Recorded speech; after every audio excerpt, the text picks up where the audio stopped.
24 ঘন্টা কাটতে না কাটতে ফের নবদ্বীপে ভাগীরথী নদীতে তলিয়ে গেল আরও এক ইস্কন ভক্ত।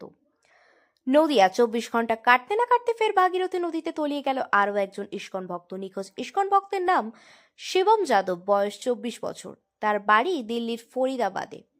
আজ দুপুরে নবদ্বীপ গৌরাঙ্গ সেতুর নিচে বন্ধুর সাথে ভাগীরথী নদীতে স্নান করতে নেমে সকলের অলক্ষ্যে সে তলিয়ে যায়। এরপর খবর দেওয়া হয় নবদ্বীপ থানায়। খবর যায় বিপর্যয় মোকাবিলা দপ্তরে। বিপর্যয় মোকাবিলা দপ্তরের কর্মীরা এসে ডুবুরি নামিয়ে তল্লাশি শুরু করলেও এখনো পর্যন্ত তাকে উদ্ধার করা যায়নি। প্রসঙ্গত, 24 ঘন্টার মধ্যে 2 জন ইস্কন ভক্ত ভাগীরথী নদীতে স্নান করতে নেমে তলিয়ে গেল। সোমবার একইভাবে ভাগীরথী নদীতে তলিয়ে যাওয়া বিজয় জেঠির দেহ এখনো পর্যন্ত উদ্ধার করতে পারেনি। সেই রেশ কাটতে না কাটতেই ফের আরও একজন ইস্কন ভক্ত তলিয়ে গেল এই নদীতে। যদিও প্রশাসন থেকে নির্দিষ্ট স্নানের ঘাট ও সাবধানতা অবলম্বন করার কথা বললেও প্রশাসনের কথা কেউ তোয়াক্কা না করে যেখানে সেখানে যে কোনো ঘাটে স্নান করতে নেমেই এমন বিপত্তি।